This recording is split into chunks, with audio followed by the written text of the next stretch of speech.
રાતના 2 વાગ્યાનો સમય. ઘરના બધા જ સભ્યો ઘસઘસાટ સૂઈ રહ્યા છે.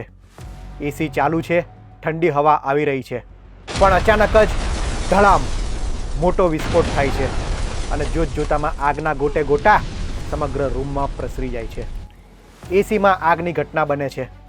ગુજરાત સહિત દેશભરમાં છેલ્લા ઘણા સમયથી એસીમાં આગ લાગવાની ઘટના ખૂબ વધી રહી છે. અચાનક જ આપણને ઠંડક આપતું એસી એ બોમ્બ કેમ બની રહ્યું છે અને એસીમાં આગ લાગવાના શું કારણો છે તે તમામ વસ્તુ જો તમારે જાણવું હોય તો આજનો વિડીયો અંત સુધી જોજો. તે પહેલાં વીટીવી ડિજિટલની અમારી ચેનલને સબસ્ક્રાઈબ કરો.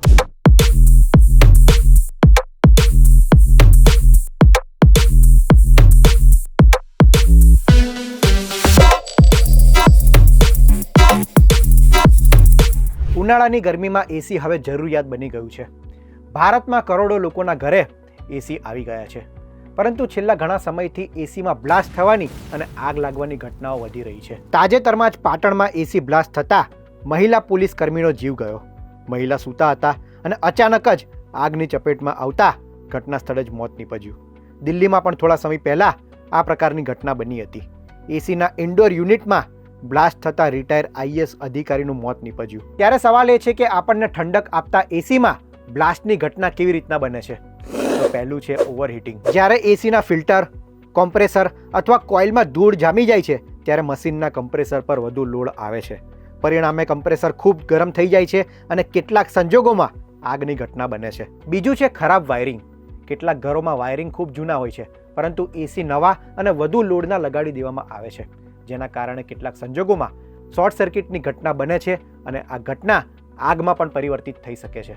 ત્રીજું છે એસીમાં લગાવેલા ડુપ્લિકેટ પાર્ટ્સ. આપણું એસી જ્યારે ખરાબ થઈ જાય અને એસીની વોરંટી પૂરી થઈ ગઈ હોય ત્યારે આપણે કંપનીના ટેકનિશિયનને બોલાવવાની બદલે લોકલ ટેકનિશિયનને બોલાવતા હોઈએ છીએ.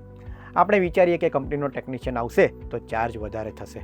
લોકલ ટેકનિશિયન આવે છે, એસી ચેક કરે છે અને ત્યારબાદ તે કહે છે કે એસીના કેટલાક પાર્ટ્સ એ ખરાબ થઈ ગયા છે અને જેને નાખવાનો ખર્ચ એ ખૂબ વધારે છે. જો તમે કંપનીના પાર્ટ્સ નાખશો તો ખૂબ મોંઘું પડી શકે છે. તેના બદલે તેઓ તમને લોકલ પાર્ટ્સ નાખવાનું કહે છે અને આપણે તેની વાતમાં આવી પણ જઈએ છીએ. આપણે વિચારીએ છીએ કે આપણે તો એસી ચલાવવાથી મતલબ છે, ઠંડક આવવી જોઈએ, આવું વિચારીને લોકલ પાર્ટ્સ એ નાખી દેતા હોઈએ છીએ. પરંતુ સાવધાન, આવી ઘટના એ ખતરનાક સાબિત થઈ શકે છે. આ પાર્ટ્સ એસીના હાઈ વોલ્ટેજ અથવા લાંબા સમય સુધી આપણે એસી ચાલુ રાખીએ છીએ તેને સહન નથી કરી શકતા. પરિણામે શોર્ટ સર્કિટ અને બ્લાસ્ટની ઘટના બની શકે છે. અને ચોથું અને સૌથી મહત્વનું કારણ છે એસીનો જો લાંબા સમય સુધી ઉપયોગ કરવામાં આવે તો મશીન પર દબાણ વધે છે. યોગ્ય સર્વિસિંગ જો ન થયું હોય તો જોખમ પણ અનેક ગણું વધી જાય છે. ત્યારે તમને થતું હશે કે એસીના બ્લાસ્ટની આ જે સમસ્યા છે તેનાથી બચવા માટે શું કરવું?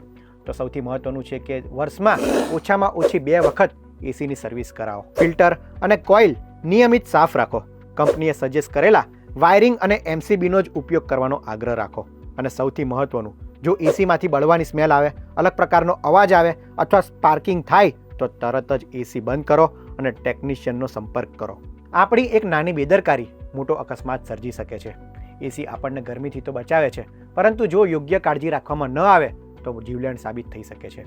આ વિડીયો તમારા પરિવાર, તમારા મિત્રોને શેર કરજો, જેના કારણે કોઈકનો જીવ બચી શકે. આવા જ ઇન્ફોર્મેટિવ વિડીયો માટે વીટીવી ડિજિટલ જોતા રહો. ધન્યવાદ.